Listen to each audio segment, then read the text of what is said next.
এর লেবু কত আছে লেবু? লেবু 10 টাকা পিস। আর টমেটো? টমেটো 30 টাকা কেজি। ঝাল? আলু 20 টাকা পোয়া। 20 টাকা পোয়া। আর কেজি? কেজি কত করে? 80। আর খিরা? খিরা 60 টাকা কেজি।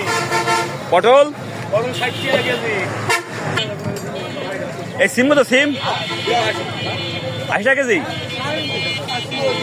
হ্যাঁ 80 টাকা কেজি সিম। আর এই সিম? এও 80 টাকা সিম। আর ঝিঙে? হ্যাঁ সবে 80 টাকা কেজি। আর ইয়ে কলা কত করে কলা? 30 টাকা 25 টাকা। এইবার শাকের দিকে আসে কি অবস্থা শাক? এই পালং শাক কত করে? 10 টাকা আটি। আর যে ইয়ে শাক কলমি শাক 10 টাকা আটি। এইটা কি শাক এটা?